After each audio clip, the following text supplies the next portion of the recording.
She wasn't supposed to be in first class, but when the cockpit went dark, she became their only chance. Would you trust a stranger to fly your plane through a hurricane? Before we go any further, comment where in the world you are watching from and make sure to subscribe because tomorrow's story is one you don't want to miss. At 8:47 p.m., Flight FX-902 of Falcon Air's Stratos 900 began boarding from Gate 18, Terminal B, Miami International Airport. A luxury-class route bound for Los Angeles, the flight boasted reclinable first-class pods, curated dining, and a cabin crew trained for elite-level service. But no one on board had any idea that tonight's smooth cruise above the Gulf would become a high-stakes battle between prejudice, perception, and survival. She boarded without fuss, black leather duffel slung over one shoulder, passport in hand, sunglasses tucked into her collar. Her name, according to the passenger manifest, was Jordan Cole, seated in 2A, first class. She was the kind of traveler that slipped beneath the radar, quiet, deliberate, almost forgettable until you looked into her eyes. Sharp, calculated, like she was always 5 steps ahead. She wore no jewelry, no makeup. Her outfit, gray utility jacket over a plain black tee and cargo pants, wasn't what one might expect in the luxury pod section. But she moved with the stillness of someone who had long outgrown the need to prove anything. She stored her bag overhead, sat down, and closed her eyes for a full minute before takeoff. A breathing rhythm, controlled, precise.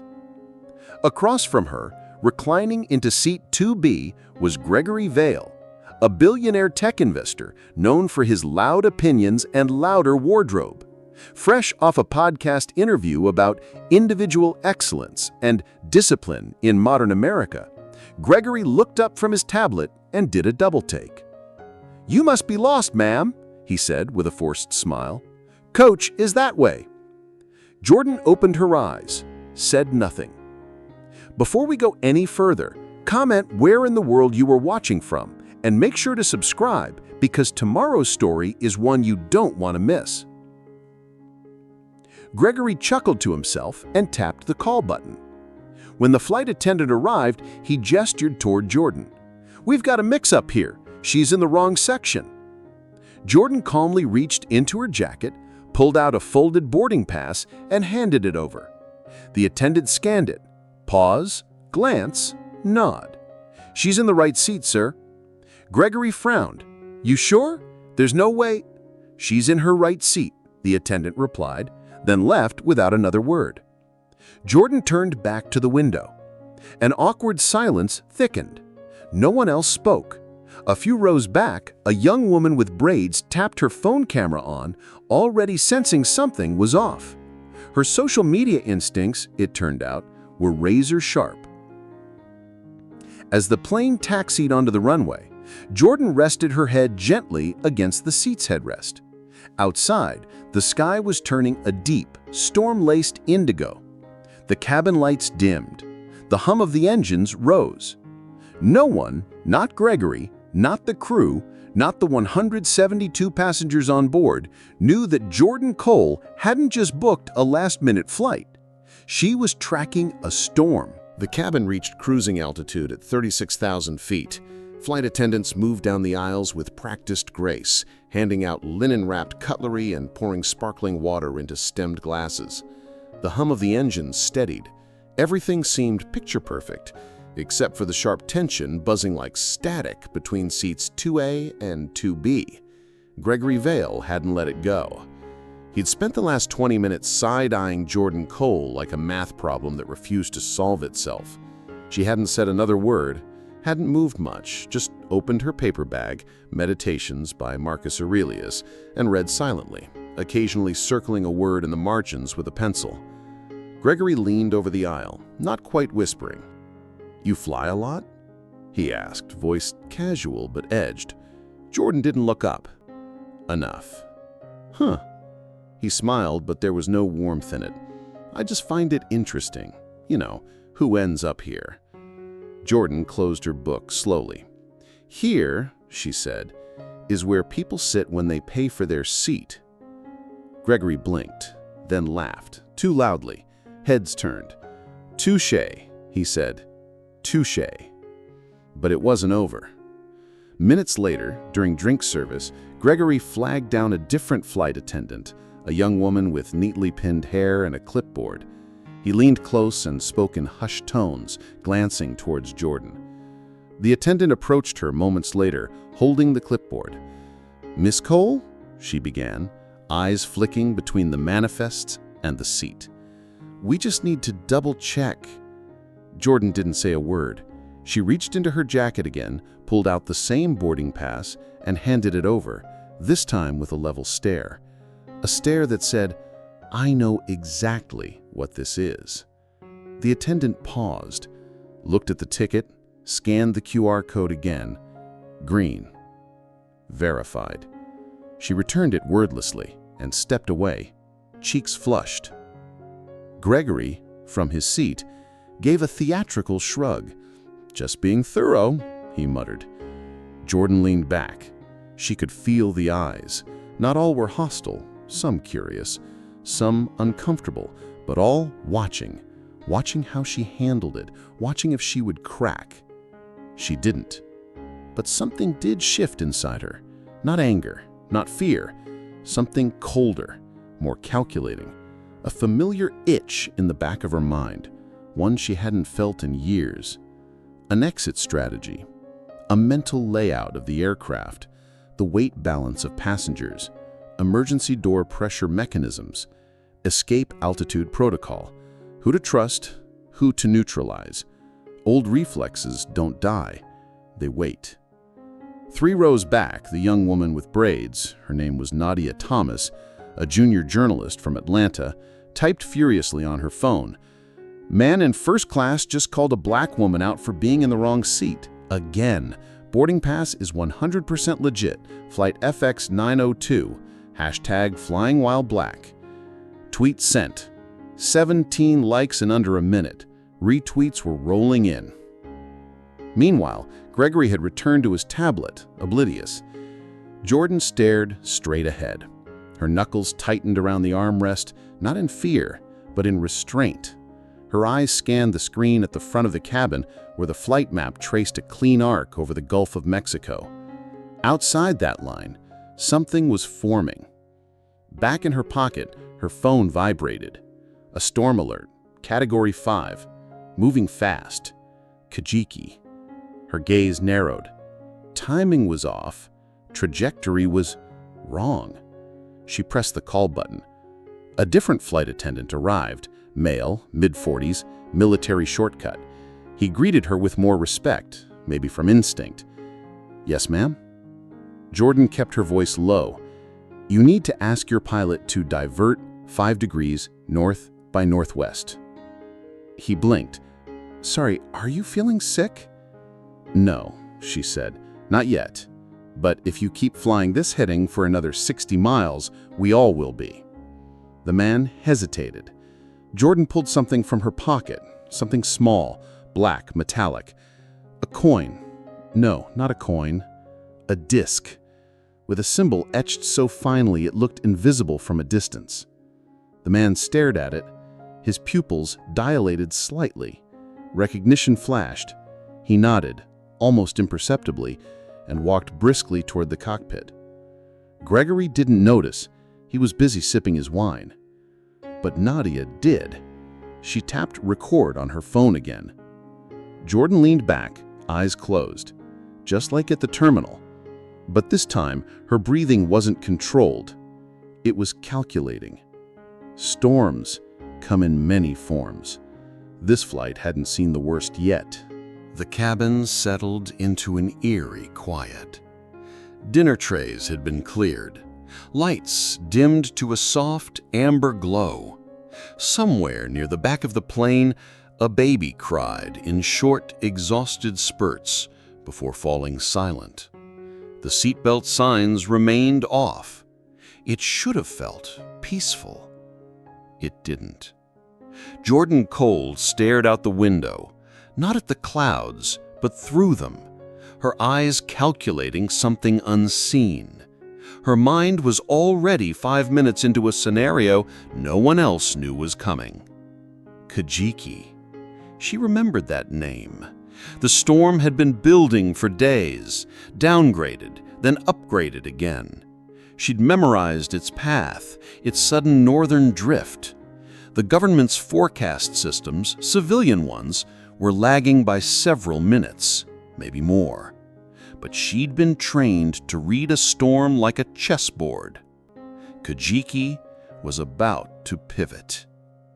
She unbuckled her seatbelt slowly and reached down beneath her seat. From the side pocket of her duffel, she pulled out a soft leather pouch, wrapped twice in black cord. She set it on her lap and unwrapped it with silent precision. Inside, folded tightly, was a photograph. Old, faded, torn at the edges. 5 figures stood side by side, clad in tactical gear. No name tags, no ranks, just eyes, watchful, cold, ready. She touched each face gently with her thumb. The 4th figure, to her left, was crossed out with a pen. KIA, Northern Mali, 2012. The 2nd, eyes laughing even in the black and white photo, was circled. Last seen, Kyiv, 2015. Status unknown. Jordan stared at the center figure. Herself. Different eyes now. Harder. Heavier. She folded the photo and slipped it into her jacket. Then, without looking, pulled out a slim black pen, not for writing, but to tap the underside of her seat. 3 precise knocks. A code. Just muscle memory now. Across the aisle, Gregory Vale had finally noticed something. He glanced over, his brow raised. "Mid-flight prayer?" he asked smugly. Jordan didn't answer. He scoffed, muttered something about paranoia, and reclined his chair with a grunt. Meanwhile, in row 4, Nadia Thomas was replaying the moment Jordan handed the flight attendant that strange coin-shaped object. She slowed the clip, paused, zoomed. There it was, an emblem, barely visible, circular, with an eagle perched above a 7-pointed star. Nadia opened a new browser tab, typed, "Symbol Eagle, 7-star, black coin, military." Her eyes widened. A classified patch, Omega Division, disbanded, denied by DoD in 2011. Whispers of black ops, ghost soldiers. She looked back toward 2A. Jordan was now seated, hands still, eyes closed, but not asleep. Never asleep. Something buzzed, a soft ping in the cabin, not from the intercom, quieter, lower frequency. Jordan's eyes opened instantly. A pressure shift. She leaned slightly to her left. Her senses didn't need confirmation. She felt it in her eardrum, the slight uneven tug of lateral wind shear. The turbulence was coming sooner than predicted. She turned slowly toward the front of the cabin. The lead flight attendant, the one with the military haircut, was returning from the cockpit. His face was pale. He gave her the faintest nod. 1 beat? That was enough. She pulled out a small notepad, tore a sheet, and wrote 3 words. "Turn now, north." She slipped it into the hand of the male attendant as he passed again, timing it perfectly with a tray collection. He didn't react. He didn't have to. Behind her, the murmurs of conversation continued. Ice cubes clinked in glasses. The illusion of safety held, for now. Then, it happened. The plane tilted. Barely perceptible, but off-axis. A few passengers looked around. Gregory pulled off his noise-canceling headphones. Jordan counted in her head. 3, 2, 1. A jolt. Not a big one, not enough to panic, just enough to rattle the cutlery and flicker a cabin light. A baby shrieked, someone gasped, and Jordan, without drama, reached up and calmly buckled her seatbelt. Nadia did the same instinctively. She was watching now, closely. Across the aisle, Gregory muttered, "This better not mess with the Wi-Fi." Jordan turned to look at him for the first time in 45 minutes. Her voice was calm, cold. "You should fasten your seatbelt." He raised an eyebrow. "You know something we don't?" Jordan looked away, her jaw set. "Not yet, but I will." The cabin lights flickered again. Somewhere deep in the plane's structure, a groan echoed, metal resisting pressure. Outside, the clouds were no longer cotton white. They were bruised, rolling, alive. Storms, Jordan thought, didn't always announce themselves with thunder. Sometimes they whispered. The seatbelt sign blinked on with a sharp ding, followed by a familiar chime from the cockpit speakers. "Ladies and gentlemen, we're experiencing a bit of turbulence. Please return to your seats and fasten your seatbelts. Cabin service is temporarily suspended." Standard, rehearsed, routine. But Jordan Cole knew this wasn't routine. Not when the fuselage groaned like a ship leaning too hard into a wave. Not when the floor underfoot felt like it had lost part of itself, like weight was shifting wrong. The lights above flickered again. One overhead bin popped open. A laptop bag tumbled to the floor. Then came the sound no one wants to hear at 36,000 feet. A boom, muffled, sickening. Not from outside, from within. A baby wailed as oxygen masks dropped with metallic snaps. Someone screamed. A flight attendant stumbled, clutching the drink cart as it slammed into a row of seats. The lights surged, dimmed, then returned on emergency backup. The cabin dipped, hard. Half the passengers weren't buckled. Arms flailed, drinks flew. Someone slammed into the ceiling with a horrifying thud before crashing down into the aisle. Chaos. Panic spread fast and wide. The illusion of luxury shattered like glass. Gregory Vale gripped his armrests, his face pale, all smugness gone. "We're going down! Oh my God, we're going down!" Jordan didn't move. She didn't scream. She reached under her seat, slid her duffel bag out, and unzipped the secondary compartment. Inside, a reinforced panel. She pressed her thumb against it. A red diode blinked, scanned, confirmed. Click. She pulled out a device no larger than a phone, matte black, with a single button. She hesitated. Not yet. Behind her, a male voice shouted, "My wife, she's not breathing, someone help!" A flight attendant ran past with a med kit. Another tried to reach the cockpit, only to find the control door sealed tight. Then came the voice from the speaker system. Crackling, faint. "Wrong.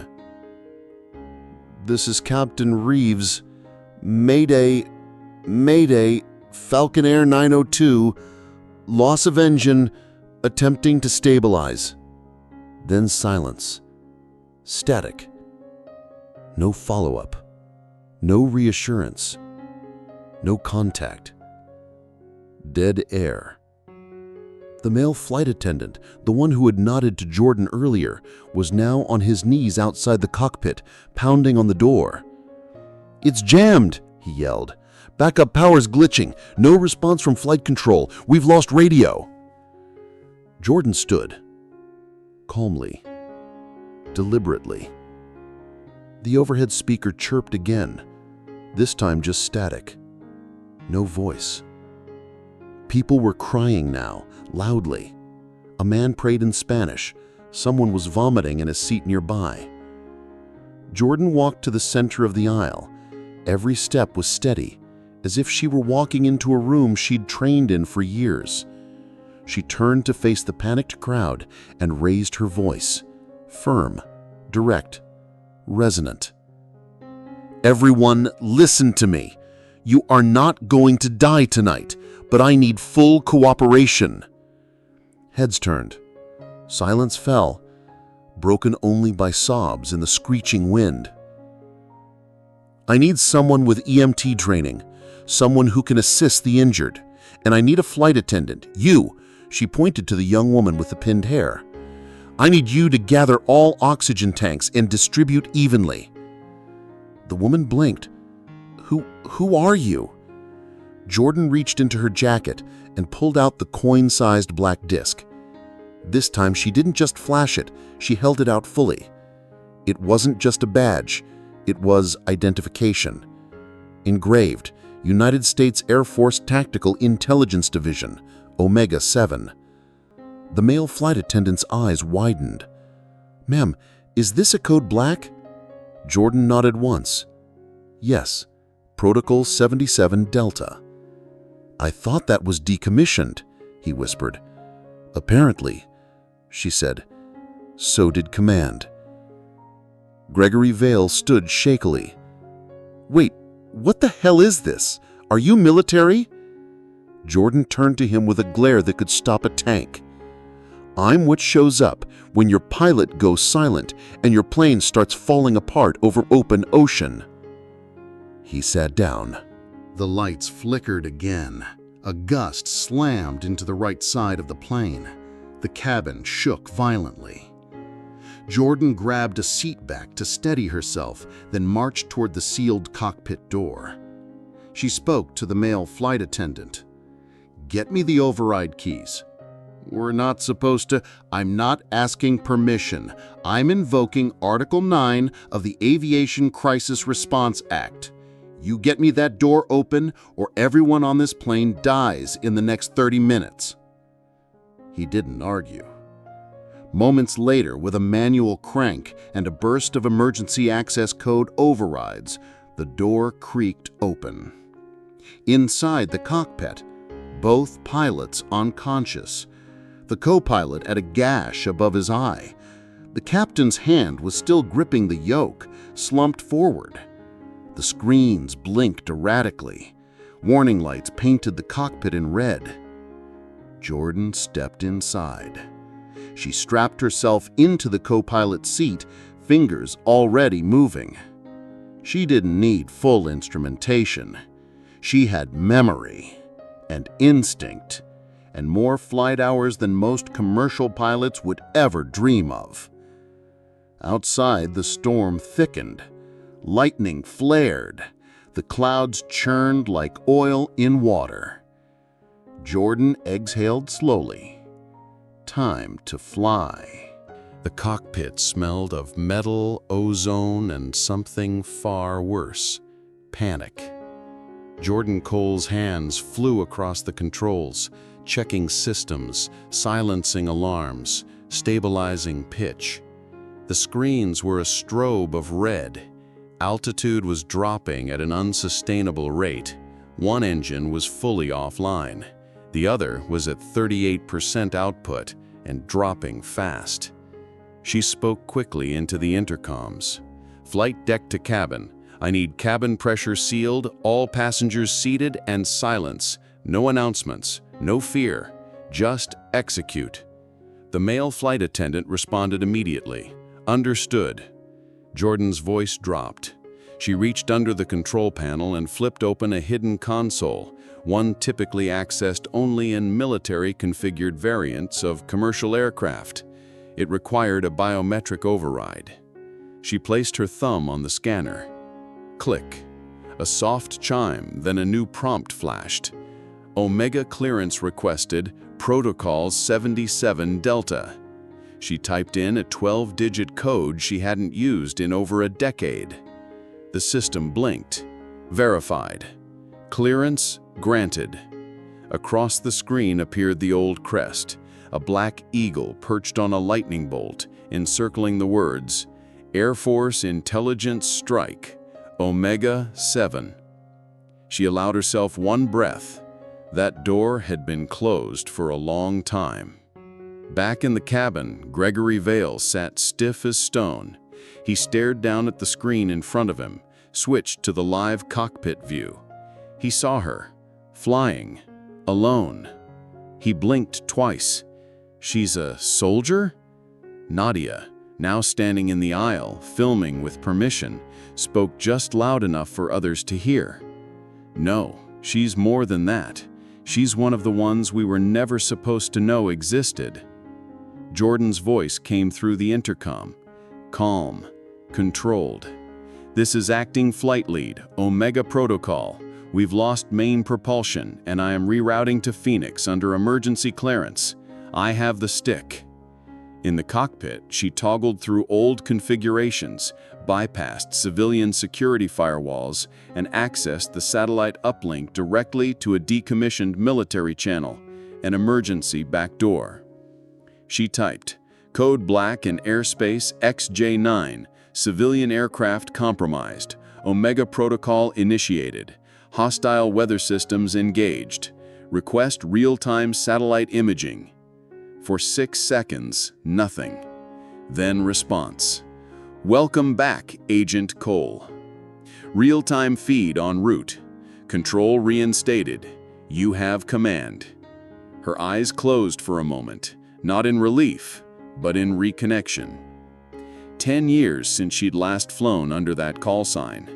10 years since the fallout in Benghazi, the failed extraction in South Sudan, the erased records. She hadn't touched a console since her debriefing at Fort Bragg. Until now. She snapped open a secondary screen. Live imaging, satellite feed. Kajiki was evolving, spiraling harder than anticipated, shifting northeast. She muttered to herself, we're flying into the wall. The only way out is to cut across the spine. The spine, what she called the narrow corridor between two counter-rotating systems, violent, narrow, but the only window for survival. Back in the cabin, the mood had shifted. People were watching the feed. Not everyone understood what was happening, but they could feel the tide turning, from hopeless to guided. Someone whispered, she's not just flying, she's fighting. Gregory got out of his seat, wobbling forward. He approached the cockpit door, hesitating. The male attendant stopped him. She said, no interruptions. I need to apologize, Gregory stammered. She's busy saving your life, the attendant replied flatly. Sit down. Inside the cockpit, Jordan rerouted power from non-critical systems to stabilize the remaining engine. She adjusted yaw manually, tilted the plane 3 degrees off course to ride the current. Outside, thunder cracked. The left wing dipped, but held. She gritted her teeth. Then, she reached into her inner jacket pocket and pulled out a dog tag. Bent, scorched, but still legible. Cole, J.A., Omega 7, Shadow Hawk. No rank, no return. She placed it beside the throttle lever, not as a keepsake, as a reminder. Her fingers hovered above the final manual override. Outside the window, lightning lit the clouds in bursts, violent, chaotic, divine. Jordan whispered, let's see if the old ghosts still remember me. Then she pulled the switch. At 37,000 feet, the laws of probability begin to bend under pressure, especially when you're flying on one sputtering engine in the heart of a Category 5 superstorm with 2 unconscious pilots and 172 terrified souls behind you. Jordan Cole didn't flinch. Her hands gripped the yoke, not white-knuckled, not hesitant, but firm and methodical. Her eyes scanned the console like a surgeon prepping for trauma surgery. Each blinking light wasn't a warning, it was a decision tree. She moved with the urgency of someone who didn't just understand systems, but was trained to master chaos. She hit the internal intercom again. This is Acting Flight Lead Cole. We're entering active corrective maneuvers. I need everyone buckled in. Emergency personnel, get ready for a hard vector shift in 60 seconds. Repeat, 60 seconds. The voice carried authority. Not forced, not dramatic, just certain. The kind of voice people instinctively obey, even when they don't understand the language of aviation or warfare, even when they don't know your name. Back in the cabin, passengers braced. Even Gregory Vale, pride swallowed, lips pressed tight, complied. Nadia whispered to herself, "Please let this woman be as good as she sounds." In the cockpit, Jordan checked the satellite feed again. The storm corridor, the spine, was closing.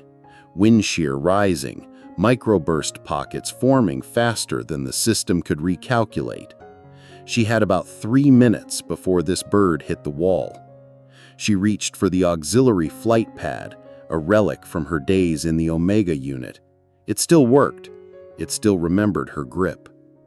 On it, she drew a manual flight vector by hand, a near-impossible parabolic curve that would take the aircraft under the densest cloud formations, grazing the edge of downdraft columns without entering collapse range.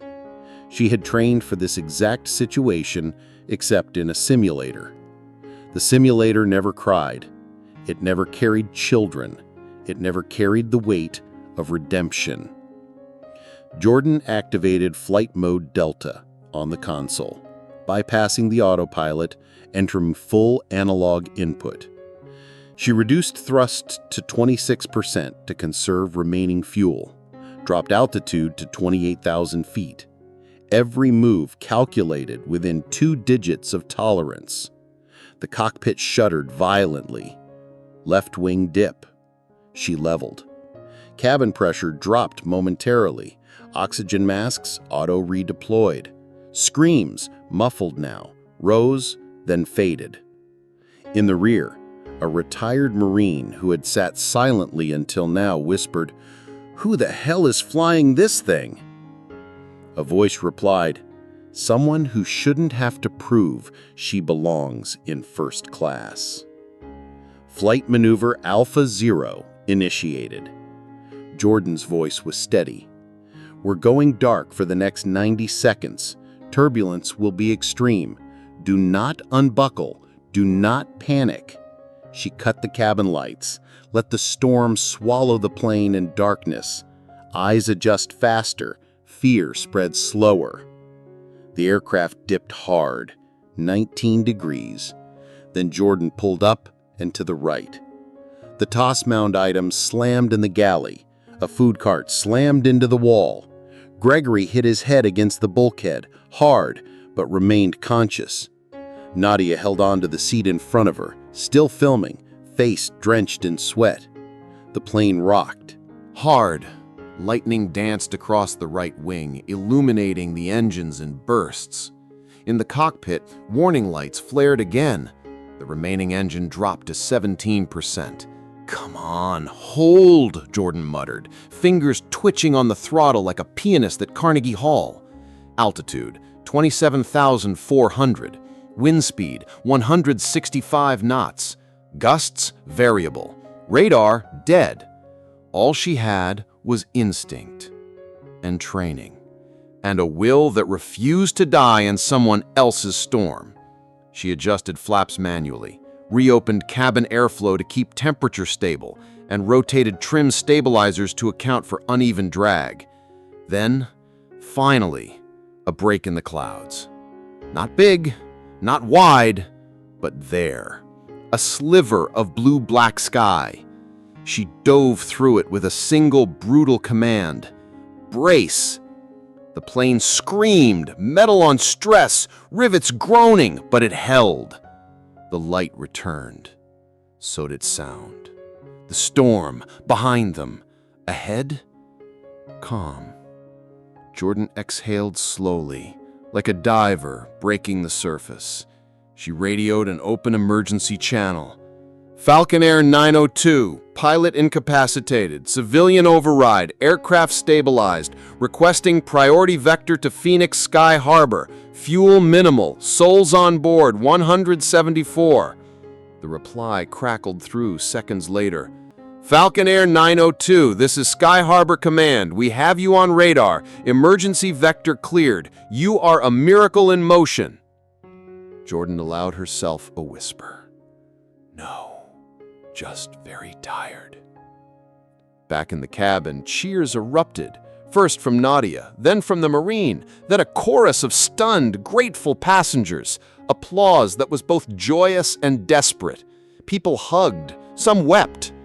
Gregory Vale, he sat silent.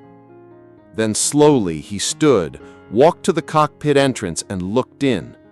Jordan looked up at him, briefly. He opened his mouth to speak, but no words came.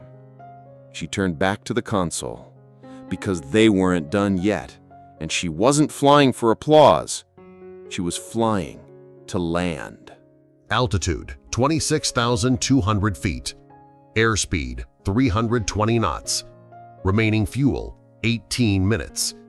Distance to Phoenix, 202 miles. It wasn't over. The storm had receded behind them, but its wrath had left a wound in the aircraft. Systems flickering, hydraulics moaning under stress, the backup generator down to its final cell. Jordan Cole wasn't flying now. She was willing the plane forward. In the cockpit, the lights flickered intermittently. Jordan tapped the left throttle panel. It didn't respond. A string of error codes blinked across the display. PWR alt fail, Eng2 output minimal. She spoke aloud to herself. All right, you want to fall apart? You'll have to do it after we land. Behind her, the unconscious pilot stirred. A groan. His fingers twitched. She turned, checked his vitals. Weak but stable. She adjusted his headrest, tightened his straps. Stay out, she muttered. This part's mine. The radio chirped. Falconer 902, you're descending too fast. Please confirm vertical speed. She keyed in a short reply. Descending by design, preparing controlled drift landing. Negative 902, that aircraft isn't designed for drift. Jordan's reply was dry. Neither am I, but here we are. Back in the cabin, the mood had changed. Not calm, not panic. Suspended. People clung to silence like it was all that kept the aircraft in the air. One child held her stuffed animal close, mouthing a silent prayer. Nadia's live stream had now crossed 400,000 views. The text flooded in. Who is she? She saved them. Someone give her a medal. Is this real? In seat 2B, Gregory Vale stared at the screen showing cockpit view. Jordan looked like a ghost, calm, silent, drenched in sweat and stormlight. He whispered, I was so damn wrong. Jordan rechecked her route. The satellite images updated every 30 seconds. She saw what others didn't. A thermal swell moving east. If she timed it right, it would lift the aircraft like an invisible hand, reduce drag, stabilize glide, extend fuel range by 4 to 6 minutes. If she missed it, the plane would stall and fall. She made her call. Control, this is Falconer 902, diverting course 4.3 degrees north, engaging assisted glide, disable runway lights until final mile. Say again, 902. I said kill the lights until I say otherwise. Trust me. Silence. Then, affirmative 902, runway lights going dark.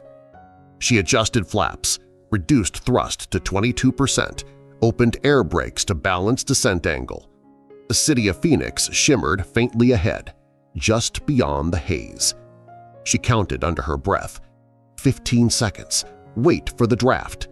The plane dropped. Screams in the cabin. The oxygen masks shook. A coffee cup bounced off the floor and rolled all the way to first class. Jordan held the yoke steady, eyes locked on altimeter. Come on. Then, lift. The thermal draft caught the right wing first. The nose jerked upward. For a moment, it felt like the aircraft was flying itself. Jordan smiled. There you are. Final approach. She tapped the radio. Sky Harbor, runway 1L, vector locked, initiating glide landing. Inform emergency crews, gear is only 50% responsive.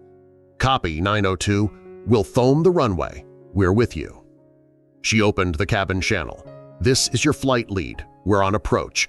I need complete silence and full brace position. What happens next is going to feel wrong, but it's going to work. In the cabin, people obeyed instantly. Even Gregory curled into his seat like a child. Nadia turned her camera off. No one was performing anymore. The runway came into view, dead ahead, still dark. Then, at the last possible second, Jordan keyed the mic. Now! And the lights blinked on, clean, perfect, piercing through haze. The wheels screeched. Sparks flew. The left landing gear locked. The right gear collapsed. The plane tipped, just slightly. Then Jordan countered, used rudder input and pressure drag from air brakes to level the fuselage. The aircraft skidded 200 yards. Then, silence. The plane stopped. Jordan's hands were still on the yoke, her head lowered. She whispered, "Welcome to Phoenix." 10 seconds later, the cabin erupted in screams of joy, of disbelief, of unfiltered survival. People hugged, cried, laughed. One man fell to his knees and sobbed into his hands. The rear exit opened manually. Sunlight poured in. Fire crews rushed toward the plane. And Jordan? She unbuckled slowly, stood, looked once at the unconscious pilot, then back to the runway. Another aircraft taxied in the distance. Just another day in the sky. She walked down the aisle of stunned passengers. No applause, not yet. Just silence. Respect. As she passed Gregory, he stood, eyes met. He said nothing. So did she. Then she exited the plane and disappeared into the crowd. In a hotel lobby 15 miles away, she sat alone at a bar, still wearing the same jacket, watching the live news cycle on mute. Her drink sat untouched. She watched the replays, the grainy cell phone footage of her in the cockpit, the moment the plane's wheels touched down. Across the screen, one news ticker read, "Civilian hero prevents mid-air catastrophe. Identity unknown." She smirked, then turned off the TV. Back at Sky Harbor, a child tugged at her mother's sleeve and whispered, "Mom, was she a superhero?" Her mother shook her head. "No, baby. Just someone who didn't wait to be told what she was worth." In the days that followed, the FAA initiated an investigation, not into Jordan's actions, but into why no protocol existed for trained veterans in emergency flights. The president issued a statement calling the pilot of Falcon Air 902 a silent protector whose courage reminds us what service truly means. A petition reached 1.5 million signatures demanding Jordan Cole receive the Congressional Medal of Honor or Presidential Medal of Freedom. But when officials tried to locate her, she was already gone. She left behind no forwarding address, no interview, no claim to fame. Just the aftermath of a miracle and a challenge to every assumption that nearly cost 174 lives. Because Jordan Cole wasn't trying to prove anything. She just wanted to land the damn plane. For the ones who watched. Nadia Thomas, the junior journalist whose video launched the firestorm, turned down several major network offers. Instead, she released a 12-minute short film on YouTube titled 2A, A Seat Worth Fighting For. It opened with a still shot of Jordan sitting quietly beside Gregory Vale. It ended with the runway lights turning on just before touchdown. Her voiceover simply said, "She asked for no credit, so this story is for the next woman who's told she's in the wrong seat, when in fact she was born to fly the plane." Gregory Vale, a changed man? Gregory's apology never came in public, but a photo surfaced weeks later, no caption. It showed him standing at the front desk of the Oakland Aviation Center, dropping off a check. The amount? $750,000. When asked why, he simply said, "Because someone once landed a broken plane I helped destroy." Legacy in silence. Jordan never gave an interview, never attended a press conference, never wrote a memoir. But the girls she taught? They wrote letters.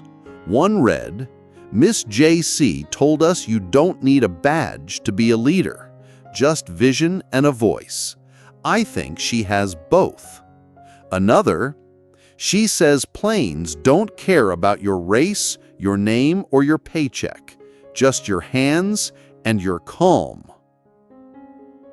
Jordan Cole's name never made the official FAA report, but when the National Transportation Safety Board released its summary, one sentence stood out.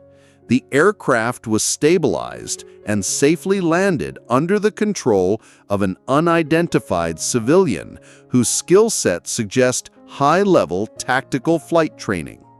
The act prevented a catastrophic loss of life. No medals, no statues, but every time one of her students takes off from a runway, guided by instincts, courage, and clarity, they carry her legacy with them.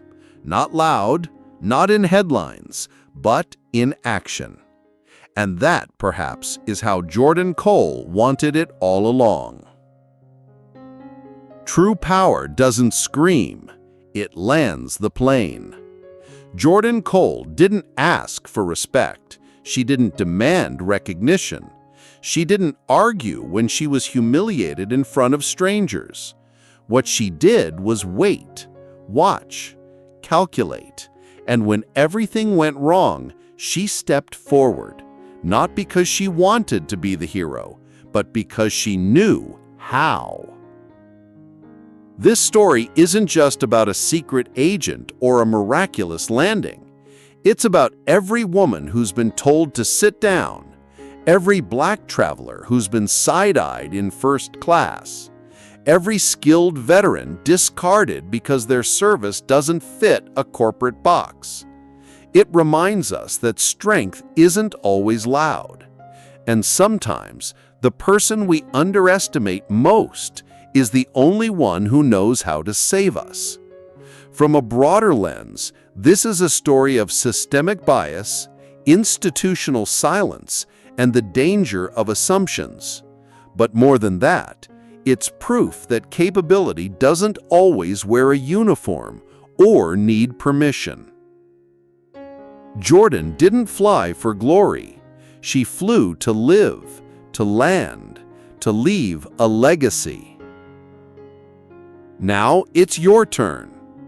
If this story moved you, if Jordan's courage inspired you, let's keep that energy going.